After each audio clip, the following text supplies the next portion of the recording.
Hi guys, welcome back to the channel. So today is a Sunday. I've just got a little bit of work to do, but before I kind of get cracking into that, I'm wanting to do a bit of an examination of what needs to be fixed around the house.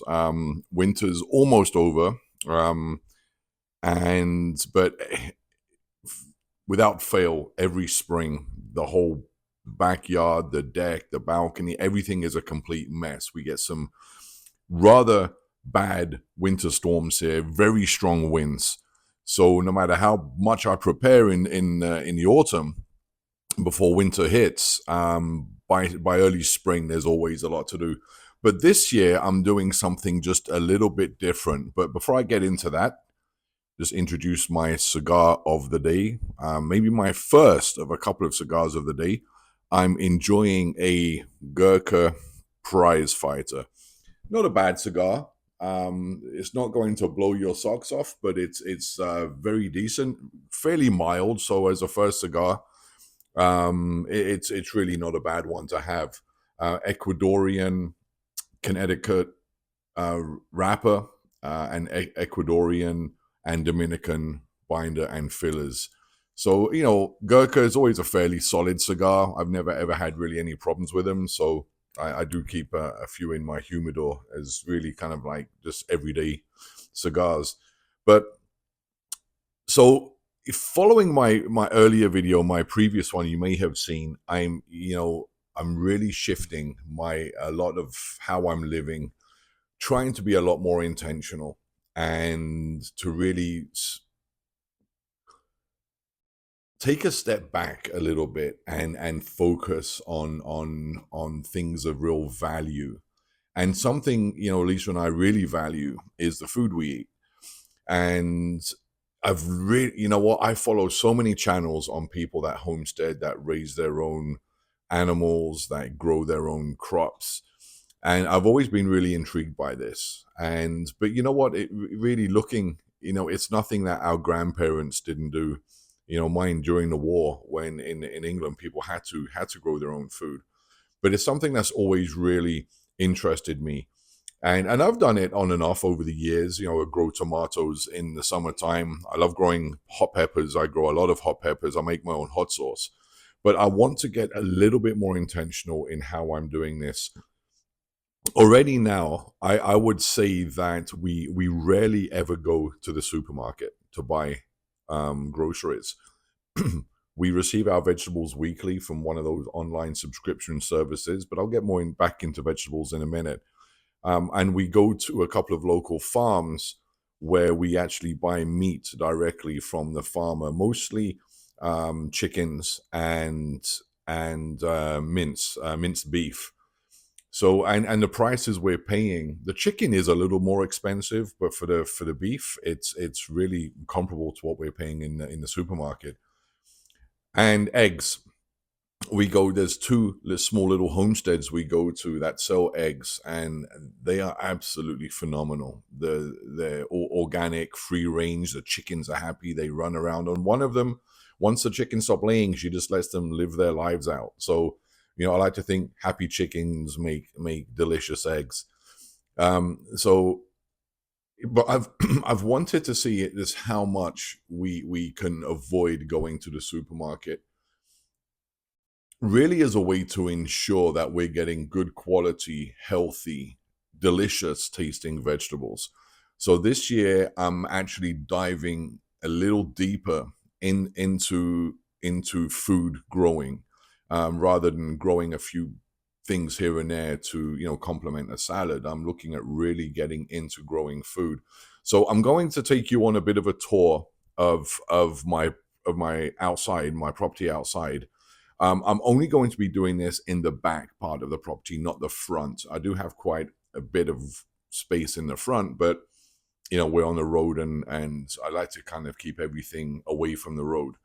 So I'm going to take you on a bit of a tour, show you some of the things I have to fix, things that have to be maintained and prepared for the spring and summer, but then kind of showing you a layout or showing you where I want to grow things.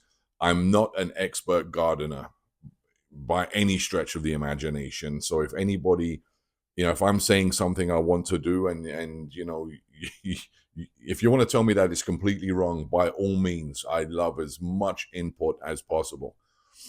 But I think I've got a fairly good plan, and I'll show you too in this video. I've kind of done a sketch of how I want everything to be. So, and of course, a lot of this is a plan. And as we used to say in the army, no plan survives first contact with the enemy. So we'll see what happens once I start putting the shovel in the ground.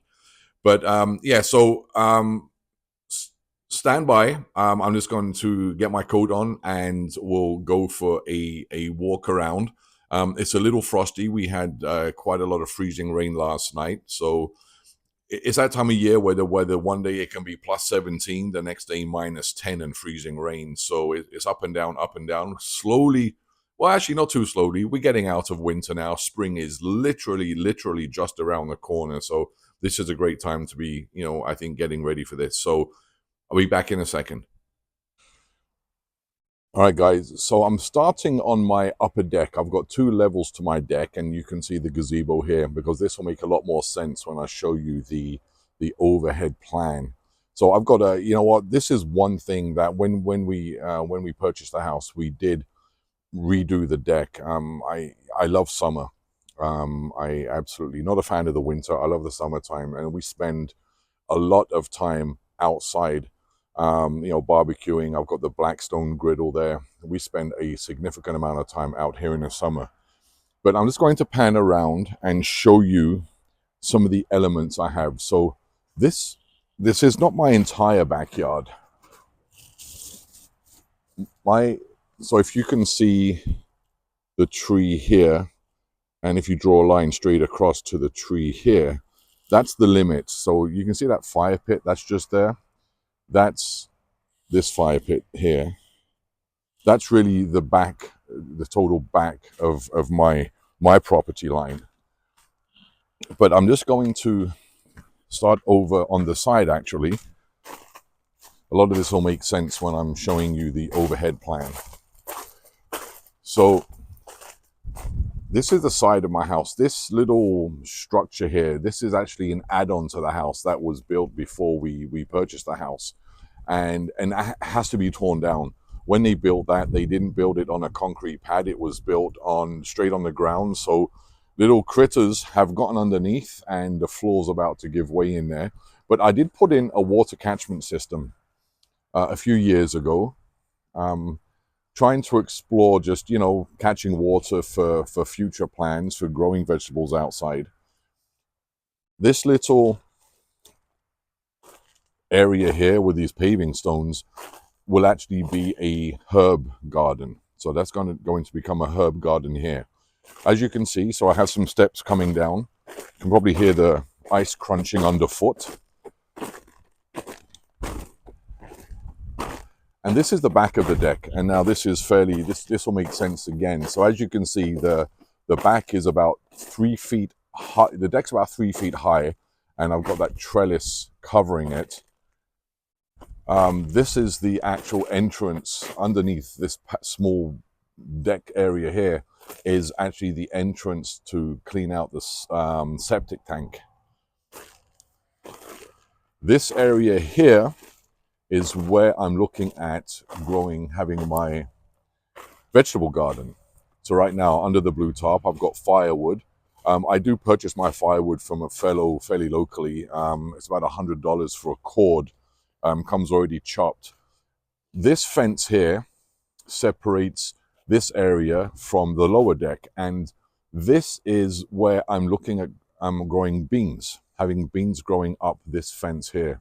I do have a small composting bin. Hopefully I'll be getting a larger one, and there's access underneath to storage.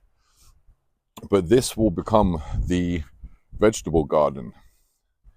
And then panning around here, everything was put away nicely for the winter, but as I mentioned, the winter storms kind of mess everything up. So this is the lower deck. There was a swimming pool when we moved in, but we realized we were not using the pool that much to really justify the cost of keeping it. So we covered the area with a lower deck, which we also use. And we like to have, family events throughout the year, and both decks do come in very handy. And we have a hot tub. Very lucky that we have a nice hot tub, which is fantastic in the winter time. And then so I do have a bit of a privacy fence here. You can't see too much when the trees are in bloom. So if any of the, Lisa or Lisa's daughter are in the hot tub, I did want to make sure they have some privacy there. So along this, I'm hoping to grow some strawberries. If they climb fences, I think they climb fences. So here's just some outside. This is why I just stored things outside for now. I won't be doing too much with this area here. This is my coffee roastery, and I'll do another video on that. I roast my own coffee, and I'm looking at setting up a small business to sell fresh roasted coffee. I'm a bit of a coffee snob, and so we do roast our own coffee. So here's the lower deck again. Along this area here, I am looking at putting some potted plants, and along here as well. They make a nice little fence too.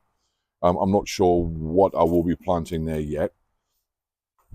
So it's a bit of a mess, as you can see. I had to come down a few times in the winter after we had some big major storms, clear things up. And the property line really ends around here. So we don't have too many feet from the side of the house. But along here, so this area here, I think this is about the property line here, if I'm looking straight down. I'm looking at putting a few fruit trees. Now, this thing does bloom quite, obviously we get a lot of shade from this tree, but we're facing south. If you can see that big white expanse there, that's actually the St. Lawrence River. And then there's an island, and the other side of that island is New York State. So we're facing due south. And we do get an incredible amount of sun here for most of the day, actually. So yeah, so planting fruit trees here, berries growing here, and on that lower deck from the patio doors, potted plants. And this area here, I'm actually just looking at turning this into a flower bed for now, maybe a rose garden, we'll see. And then coming around again, this will be the vegetable garden. There is some, I forget what what is it called? I'm having a brain freeze. Rhubarb. There's some rhubarb growing here already, and that's those stalks. That's chives. The chives, you can't kill them. They come back like crazy every year. So this will be the vegetable garden. I'll be moving, of course, the wood pile and the compost bin. That's going to have to move somewhere, maybe. But this will be the vegetable garden. And my focus is going to be on what do we eat? We eat a lot of salad. We eat a lot of tomatoes. Again, hot peppers, zucchini. So it'll be a very focusing on what it is we eat. And what my goal is to really see if I can grow most, if not all, of the vegetables we eat.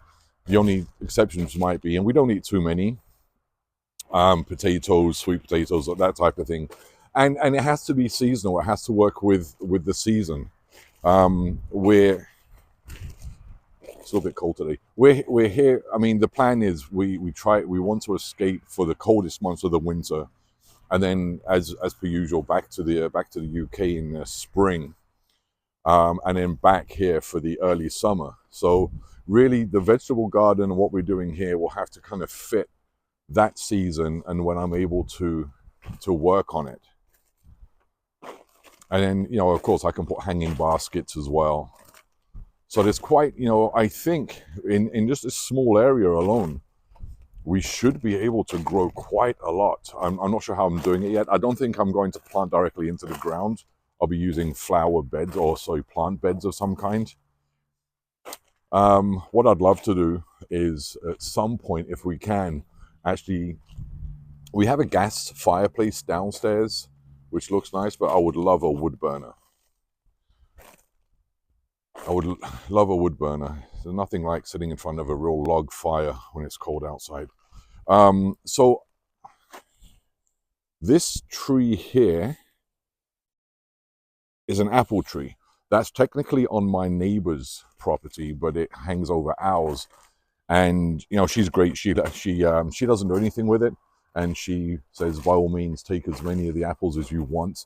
The tree hasn't been treated in any way, so a lot of the apples, they do get bugs in them. But I would say last year we I don't know, 100 pounds at least of apples. So I made a lot of apple cider vinegar. Lisa made some great apple pies, apple sauce. So in terms of the fruit trees on the other side, I'm looking at a couple of apple trees because I think you need 2 apple trees. One needs to pollinate the other one or something, and a pear tree. So you know the fruits we eat the most: pears, apples, and the grapes. When I was talking about grapes, which will be on that black fence there, Lisa's aunt does have a lot of grapes growing in her garden, and I made some really delicious grape vinegar. So I'd like to do that more, and also it's just nice. It provides a nice coverage. So grapes, and then on that wooden fence, those will be the berries. The vegetable garden here, hanging plants. I think I had something different on the plan. I don't remember, but hanging plants. They could be strawberries. The herb garden over there, and that's the plan for now. So just jumping back to the side of the house. One, I didn't show you this. So I do have this side of the house here that I was wondering if it can be used for anything. Right now, there's a whole bunch of just junk here. I've been throwing all the branches and old paving stones that someone's picking up. But I have this side of the house here. It doesn't get a lot of sun. You can see the trees here really keep it in shade. So if anybody knows of any vegetables that can grow in the shade, I'd be really interested in hearing. I'm not sure what that could be. But yeah, it's quite a large space here. So, and here's the front of the house. So this is why I'm not really overly keen on doing too much with the front, just keeping it looking as it is. And here's the road here. So it's not overly urban. This is fairly rural. You know, growing up in Bermondsey, this is like the sticks. But yeah, so this is it. This is what I'm looking at doing. I wouldn't say I'm homesteading in the extreme sense of the word, but it's really using the land that we have to try to produce a lot more of the food that we eat. But I need to keep it simple. I need to keep it fairly. Looks like a real mess. I need to keep it simple. There's only so much time in a day I can actually come out and weed and water. But you know what though? I love it. It's nothing. I don't find there's anything nicer than coming outside on a nice day and just the buds coming. There's nothing nicer than coming out in the spring, in the summer, watering the plants, you know, getting a fire going. I have the big fire pit there and I have a smaller one here. But you know, I'm at my, I must say I'm at my happiest when I am outside. And so fortunate to have the house where we are now. It is it's almost like an escape. It's a retreat, you know. I mean, again, there's the St. Lawrence River. We watch boats, and actually, we do spend time there. We on the river. We kayak. You might have seen my kayaks on the left there.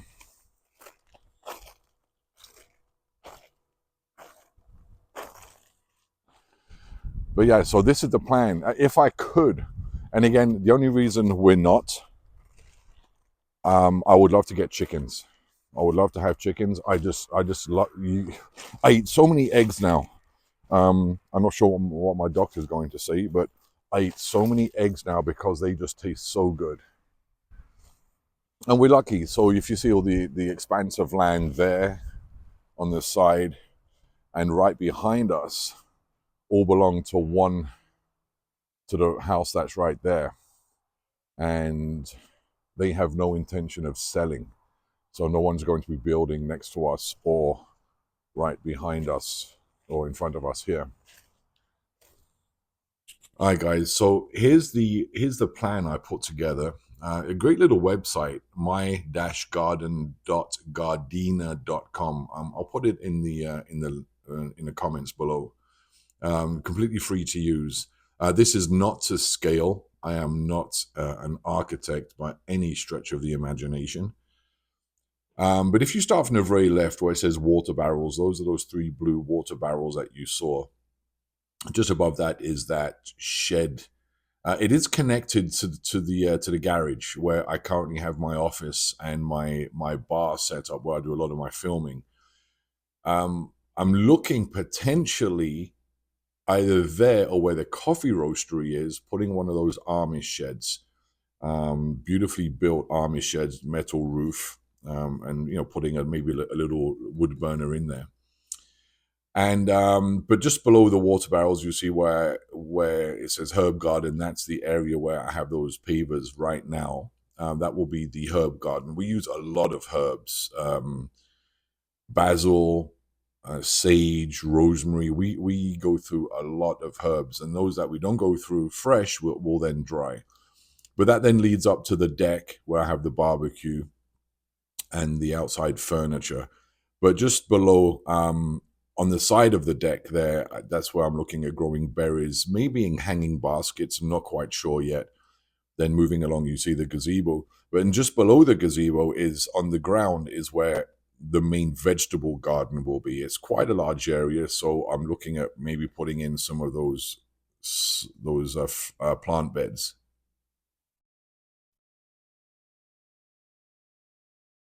And then on the wooden fence where the wood pile is now, that's where I'm looking at growing my beans so they can run up the fence.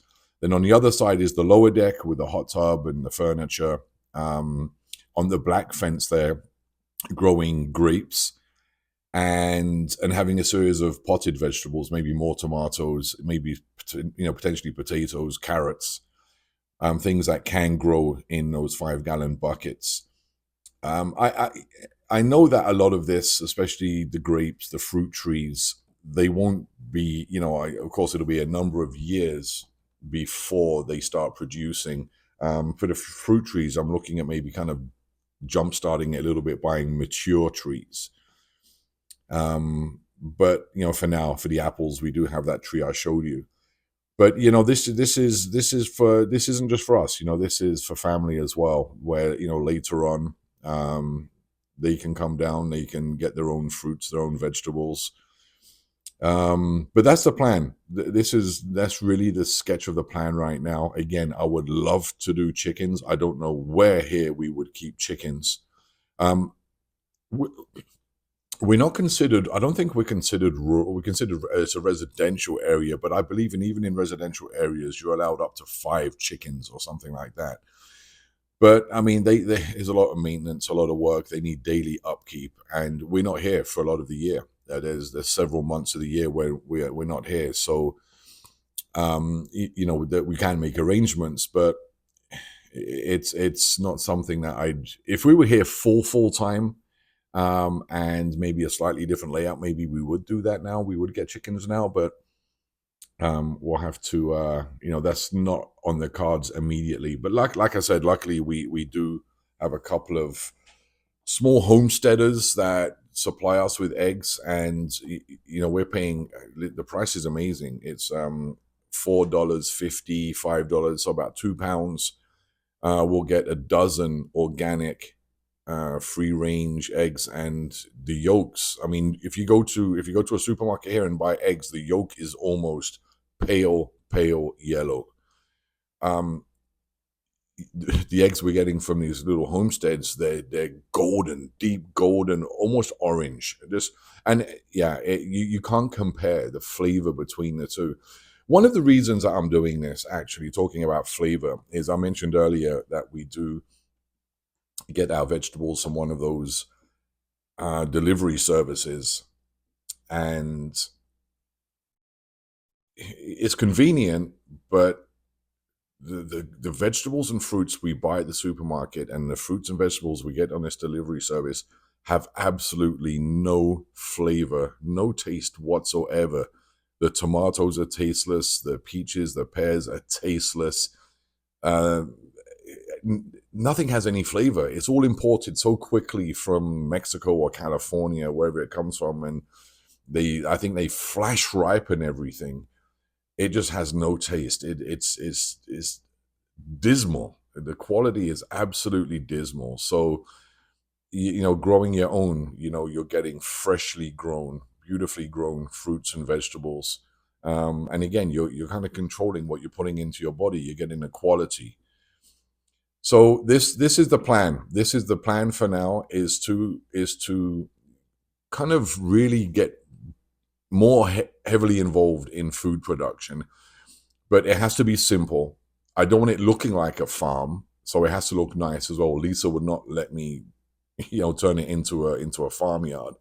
So it has to look nice as well. So there's a various criteria I have to meet here. Stuff that we eat, things that are easy to take care of, and it has to look good. So that's the plan for this spring.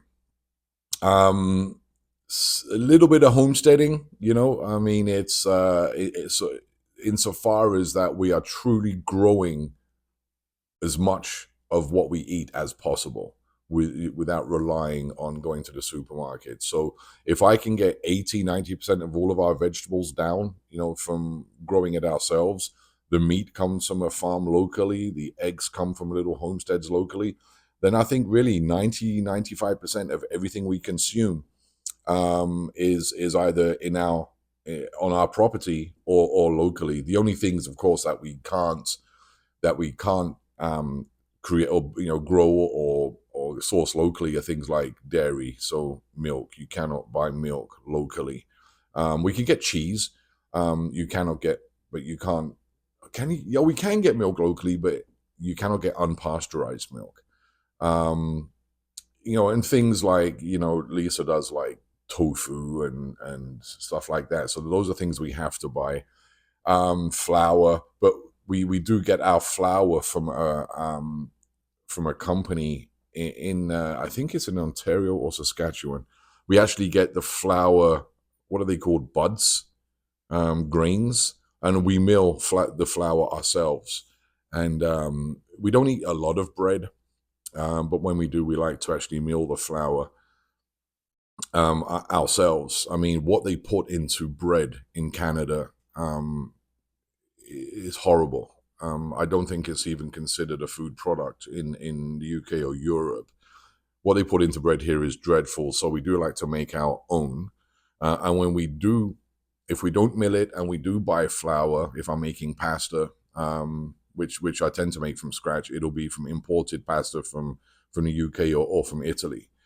So we really try to control. And it's not about being fancy. It's not about being, like, oh, I only eat avocado and toast for breakfast. It's nothing to do with that. It's about just putting quality food into our bodies, and not buying the absolute garbage they're selling in supermarkets here. And if this can be done relatively easily, then you know what, that's fantastic. So that's the plan, guys. It's to substance and quality, two of the catchwords of this channel. That's what it's all about. And if the food can be tasty, then yeah, this is something we want to explore. So if you have any ideas what I can do on that right side, looking at this map, on that right side of the house, let me know. Any vegetables that can grow in the shade, or semi-shade. It does get a bit of sun, but and it mostly gets the sun in the morning, so not a lot of sun in the afternoon. It is fairly shaded there in the afternoon. But during the daytime, the whole of the back, where the vegetable garden is just drenched in sun, direct sunlight. So anyway, guys, let me know. That's the plan, and I'll keep you posted and take you along on the journey of what I'm doing. You know, when I start cleaning up outside, you know, building the plant beds, getting the plants. For now, I think I do have a few seeds. I might try to start some of these plants from seed. But I think for this first year, it might be going to the garden center and buying the plants for the fruit trees, hoping that I can get somewhat mature trees so that I'm not waiting the 5 years before they're producing. But anyway, I'll keep you posted. Of course, this is going to be a bit of a running series, getting this up and running. So I'll keep you posted, and hopefully shooting a lot of great videos, and then maybe by the end of the summer showing some of the great foods that we're harvesting. All right, guys, listen, if you haven't already, I would truly appreciate you subscribing to the channel. And until the next video, take care of yourselves.